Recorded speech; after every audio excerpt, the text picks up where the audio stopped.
Thanks for joining us and welcome to yet another edition of the Catholic View for Women, produced by EWTN, the Global Catholic Television Network.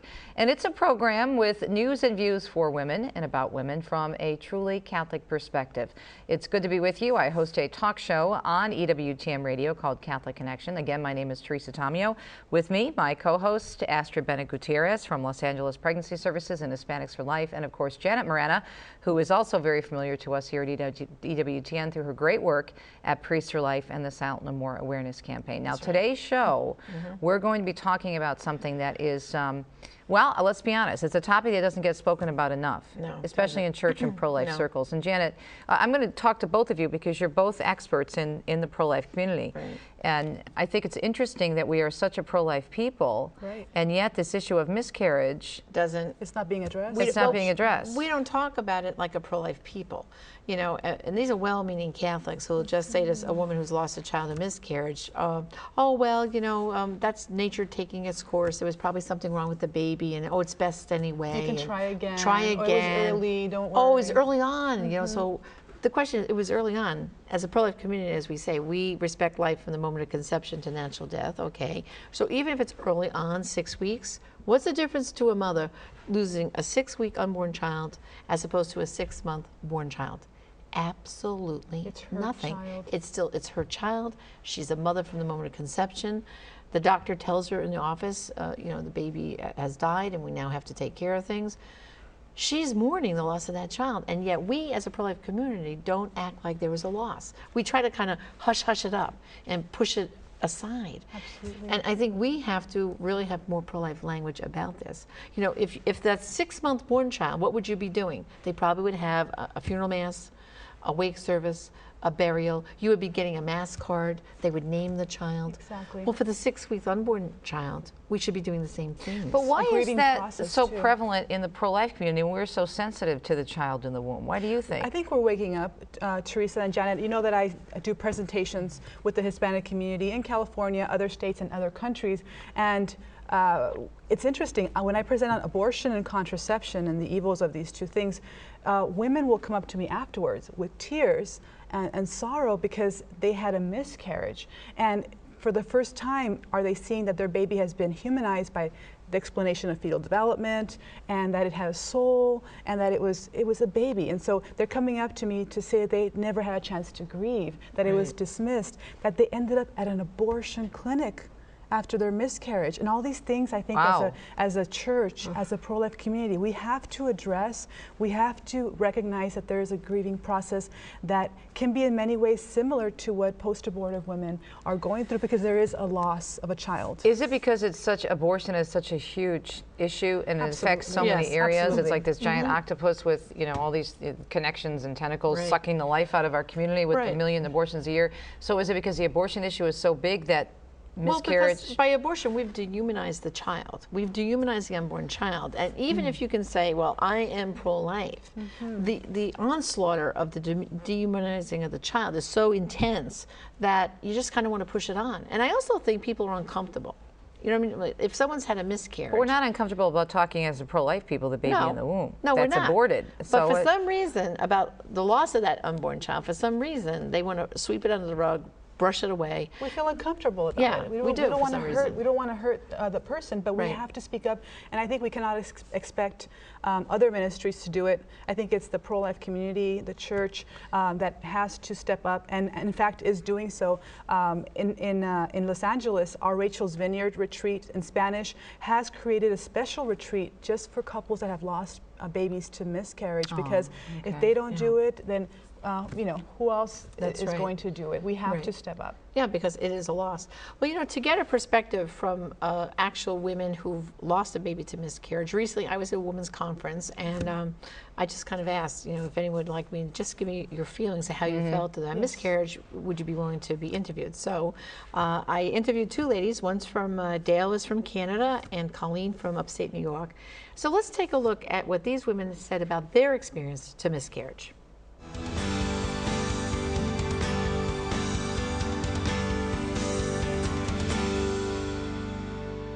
I had a miscarriage, my 4th pregnancy, And actually, it happened so quickly that I was in the doctor's office, and he said that I needed to have surgery right away to take care of this problem that the baby was stuck in my tube. And it was just so quick, and I didn't even really comprehend what was going on.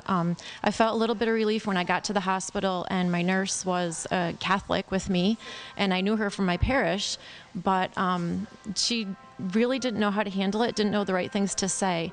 And she was just saying like, oh, suck it up, people have DNCs all the time. You know, this happens, people lose babies left and right. And it didn't make me feel any better. It actually made me more upset.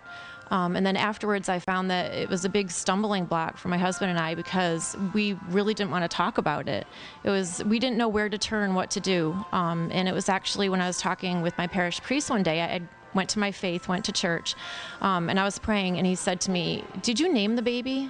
And I was like, no, I didn't think to name the baby. And just naming the baby was such a huge step for the two of us. It's something we did together. And after we did name the baby, it like gave him an identity. Yes, I've had 5 miscarriages. And for the most part, I felt like society as a whole did not treat it as if it was a real loss. Many people, including people in the church, told me, "Oh, it's okay. You know, you'll go on and you'll have a child down the road. Everything will be okay."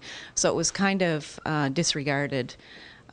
So for a long time, it was extremely hard to deal with, because there really wasn't anybody that was acknowledging that it was a loss of a child. I was in a Catholic hospital, and looking back in retrospect, it was very difficult to deal with, because I was, first of all, put on a ward with the women who had just had newborn babies. I was put in a private room at the end of the hall, where I was totally alienated. The nurses, I believe, I'm also a nurse, so I believe the nurses had a very difficult time dealing with it, because they didn't know what to say to me. So I was kind of left alone in my room a lot of the time to deal with this. And when I left the hospital on discharge, there was no real setup plan for me. You were told, you know, "Oh, I'm sorry about your loss, but you'll go on to have more children," you know.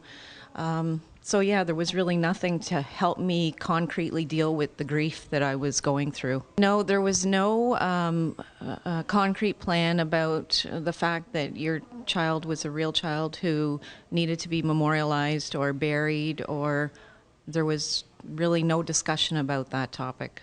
Years later down the road, I learned about a program that was being offered at the hospital. And how I found out about it was one of the nurses, apparently, that was on the ward that I was on at the time I had my miscarriages. She apparently miscarried, and personally went through that trauma and realized that, hey, this really is a baby that I've lost. And she started a beautiful program that was a memorial to the child that was lost. And I went to the opening of that program, and it was a beautiful program, and I was very proud of the fact that it was being started. And the nurses who were on that ward actually came to me that day and apologized for their lack of compassion at the time, which was consoling to me.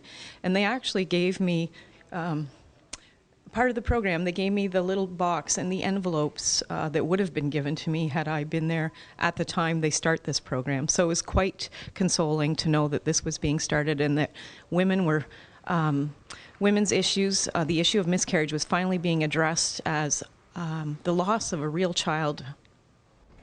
Powerful stories, and you can see by their witness how sad and devastated and impacted they were. It was a child to them, they had that loss, and they just were really reaching out for more help from the community to recognize that loss.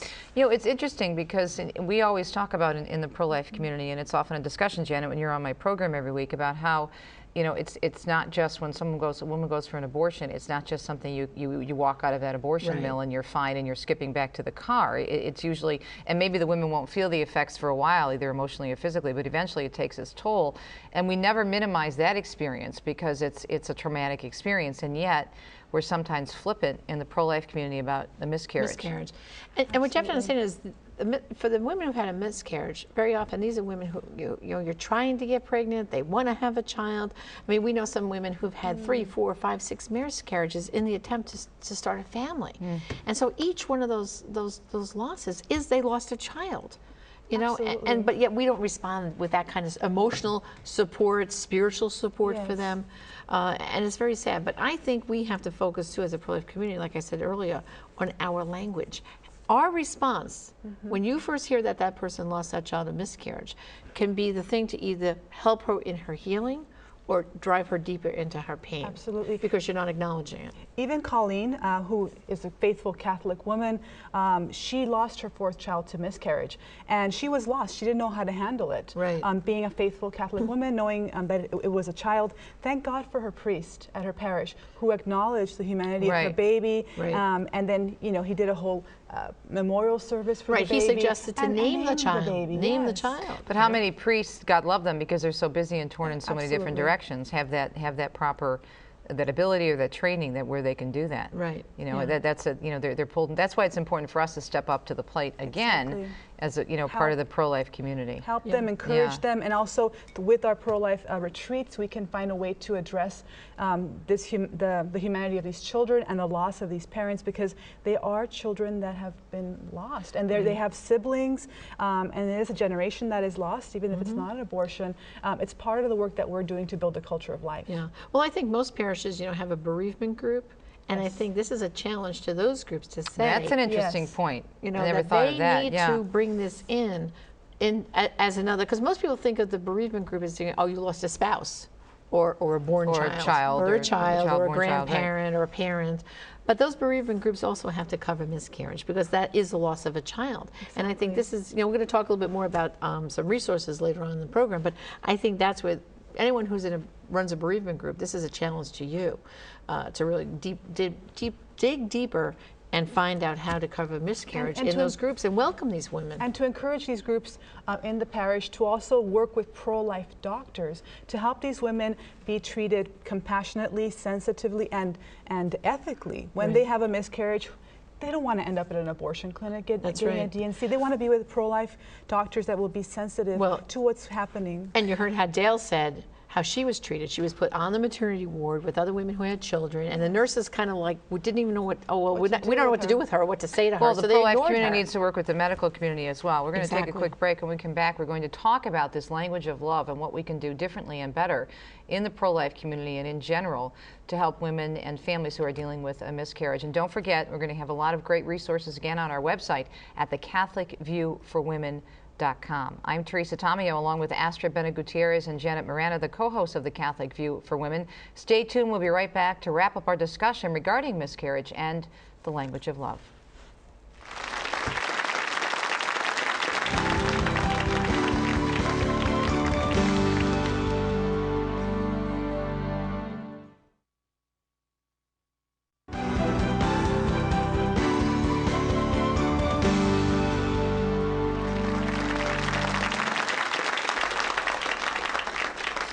Thanks so much for staying tuned to this edition of Catholic View for Women, where we're talking about, as we said earlier, something that doesn't get spoken of enough in our church communities and in the pro-life community. We're talking about miscarriages and how we need to really adopt and embrace a language of love. We're going to have some tips on our website, CatholicViewForWomen.com, maybe some do's and don'ts on the language that you can use if it's, still a little bit uncomfortable for you.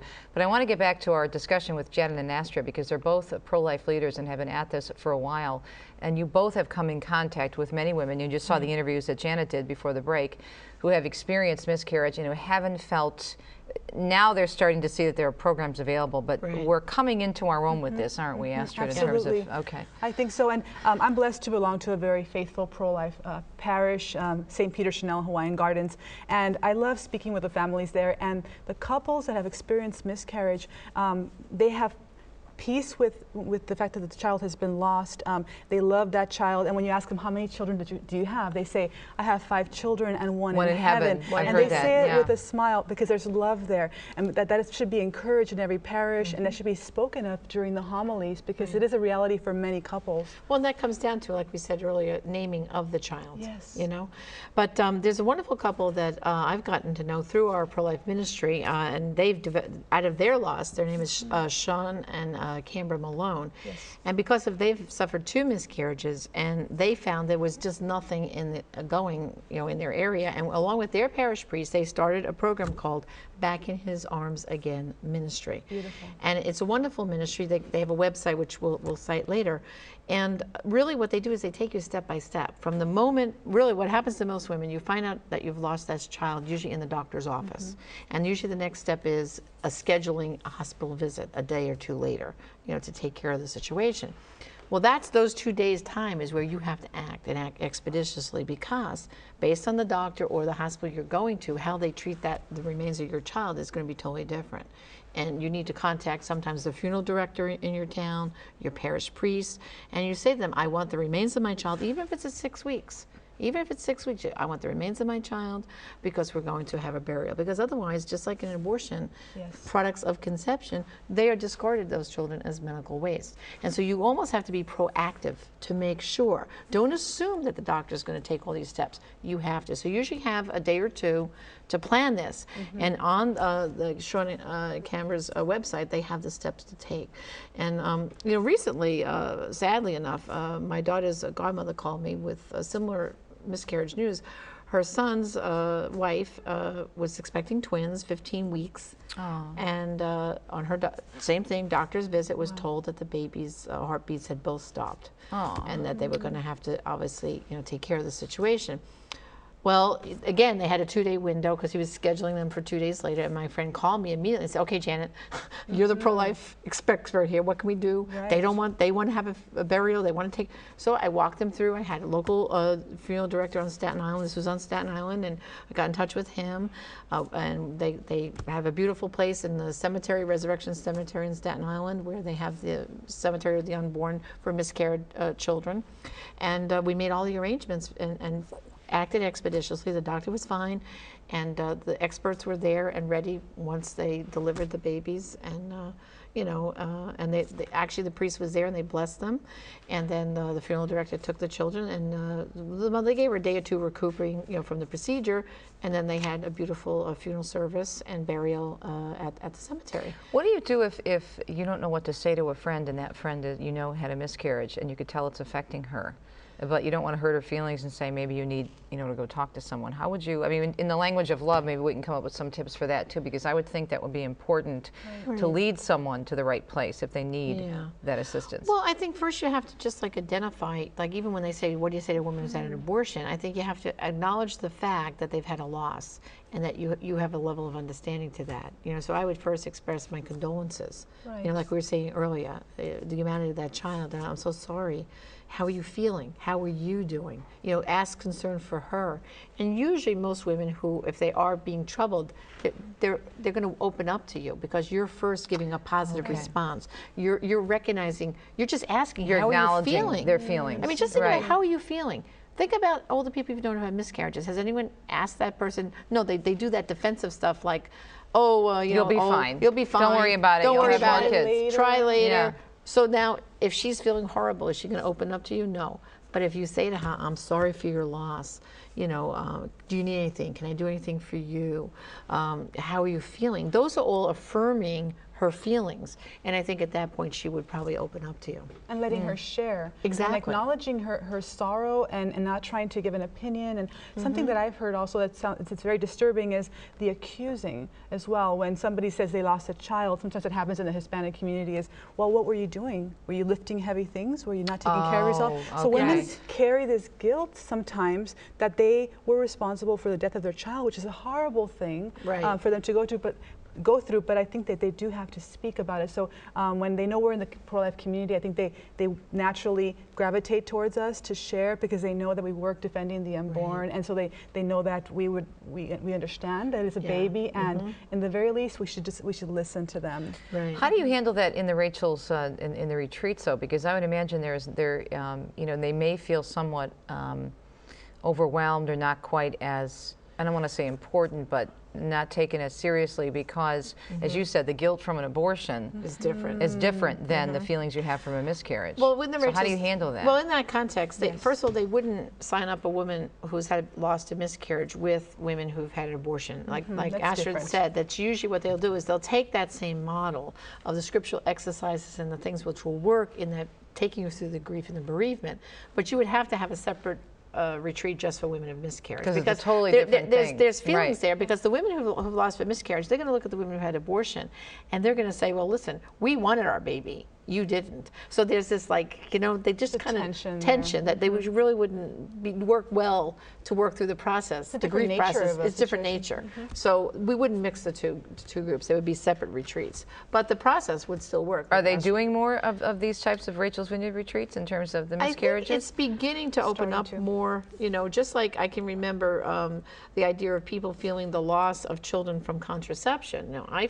had that experience myself personally on a Rachel's Vineyard retreat a number of years ago, and when I kind of opened up about it, it was like a pioneer, because I opened it up, a can of worms, so to speak. But then they brought it up at the Rachel's Vineyard conference, and the leaders started talking about it's coming up more and more on our retreats, that women are talking about this feel of loss. But again, a woman who's had a loss through contraception, say taking the pill, and feels that grief like I have, as opposed to a woman who's lost a child to miscarriage or even abortion. There are different levels, different emotions. And I think you kind of have to keep that in mind with it, you know, when you're talking about it. And I want to share as well that you know, the abortion industry is so powerful, and in California, I mean, they're always wanting to pass new laws now to have non-physicians do abortions in California, things like that. So what's happening, and people have to recognize, is that sometimes some physicians are not taking the time to really examine their patients and their unborn children, and being quickly you know, sent to the abortion clinics.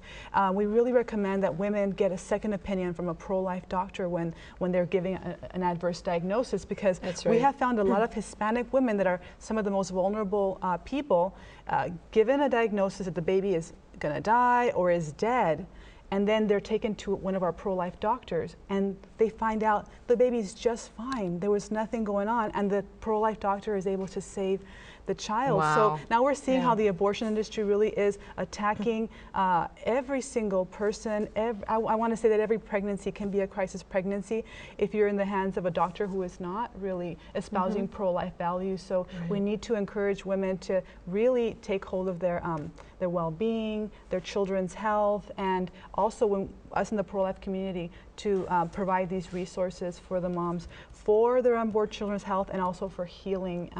It's going to be more and more an issue, I think. To find a pro-life doctor, you know, that is just so important for all women. You understand? I mean, I don't care if you're of childbearing age or not. I mean, you have to have someone who's on the page with you. That's right. We were just talking to some of our women friends here at EWTN who've told me time and time again about the pressure they're under when they go in to see their doctor, and automatically it's always about the pill. Push the pill for everything. You know, it's ridiculous. Yeah.